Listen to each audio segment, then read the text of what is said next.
आकृति 1 में बताया गया है EC ज्ञात करना है, यानी हमें ये वाली भुजा ज्ञात करनी है। और आकृति 2 में हमें AD ज्ञात करना है, यानी ऊपर वाली भुजा ज्ञात करनी है। तो चलिए आकृति 1 से स्टार्ट करते हैं। तो हम आकृति 1 को लेकर चलेंगे और हमें EC ज्ञात करना है, तो हम यहाँ पर लिख लेते हैं। चूँकि हमें क्वेश्चन में दिया गया है DE समांतर BC, तो हम लिखेंगे चूँकि DE जो है ये समांतर है BC के, DE समांतर BC, ये आपको लिख लेना है। जब DE BC के समांतर है, इसका मतलब AD बटे DB और AE बटे EC थेल्स प्रमेय कहता है, यानी आधारभूत समानुपातिकता प्रमेय। ये हमसे यही कहता है, यदि किसी त्रिभुज के एक भुजा के समांतर एक अन्य रेखा खींची जाए तो वह त्रिभुज की अन्य दो भुजाओं को समान अनुपात में विभाजित करती है। तो यहाँ पर हम देखते हैं, हमें दिया गया है कि DE जो है वो समांतर है BC के, तो AD बटे DB, ऊपर से देखना है AD बटे DB और AE बटे EC। चलिए ऊपर बताइए कितना लिखा है AD, फिर बीच में हमें बटे खींचना है, फिर कितना लिखना है DB, और ये कब लिखना है, जब भुजा एक त्रिभुज की एक भुजा के समांतर कोई रेखा खींची हो। जैसे यहाँ पर BC के समांतर क्या खींची है DE, तभी हम लिख सकते हैं ये बराबर। यहाँ पर देखिए AE बटे EC, तो आपको लिखना है AE बटे EC। अब यहाँ पर जो मान दिए गए हैं उनको लिखना है और EC हमें ज्ञात हो जाएगा। AD देखिए कितना दिया गया है AD, तो A से लेके D तक हमें दिया गया है 1.5 सेंटीमीटर। तो हम यहाँ पर लिखेंगे 1.5 सेंटीमीटर। लिखने की ज़रूरत नहीं है क्योंकि वो मात्रक है, वो बाद में भी लिखा जा सकता है। और अब नीचे AD की जगह पर हमने मान रख दिया, फिर बटे लगा है तो बटे लगा दिया।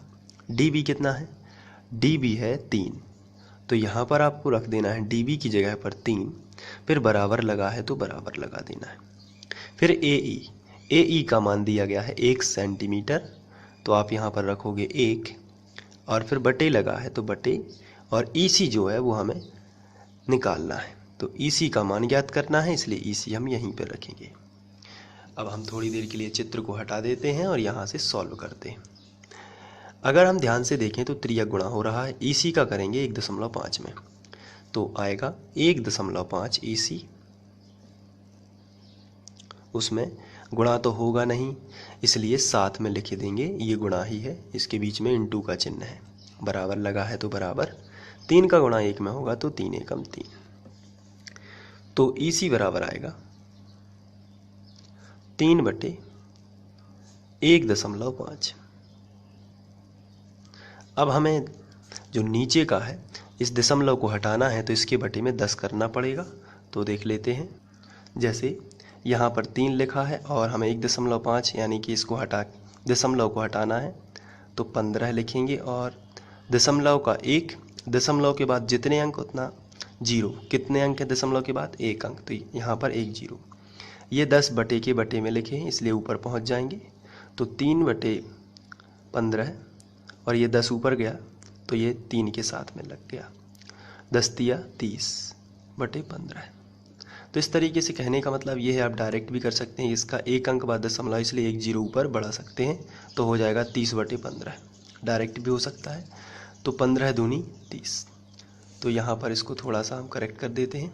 EC बराबर दशमलव के बाद कितना अंक है, 1 अंक, इसलिए ऊपर 1 0 बढ़ा देंगे, तो 30 बटे 15, तो 15 दूनी 30, तो EC का मान आएगा 2। तो ये है EC की अभीष्ट वैल्यू। साथ में हम सेंटीमीटर लिखेंगे क्योंकि ये सेंटीमीटर में दिया गया था। अब हम आकृति 2 लिखते हैं, तो यहाँ पर आकृति 2 जो है इसको हम सामने ले आते हैं और इसमें हमें AD ज्ञात करना है। तो आकृति 2 में चूँकि क्वेश्चन में दिया गया है कि DE समांतर BC, जब DE समांतर BC हमें प्रश्न में दिया गया है, इसका मतलब AD बटे DB हो जाएगा और AE बटे EC। तो हम लिखेंगे चूँकि DE जो है वो समांतर है BC के, तो इनकी संगत भुजाएं समान अनुपात में हो जाएंगी। तो AD बटे DB बराबर, यहाँ पे देखिए AE बटे EC, तो AE बटे EC ये आपको लिख लेना है।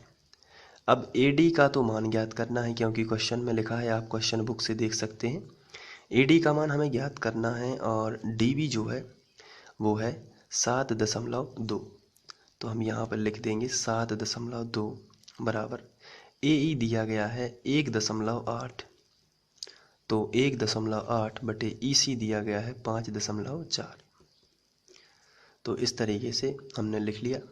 अब गुणा कर देंगे तो 5.4 और 1.8, चूँकि ये जो दोनों हैं यहाँ भी एक अंक बाद दशमलव लगा है और यहाँ भी एक अंक बाद दशमलव लगा है, इसका मतलब हम दोनों के दशमलव हटा सकते हैं। जब भी कोई भी संख्या लिखी हो और उसमें इकाई अंक से समान संख्या बाद समान अंक बाद दशमलव लगा हो तो वो दशमलव हट जाता है।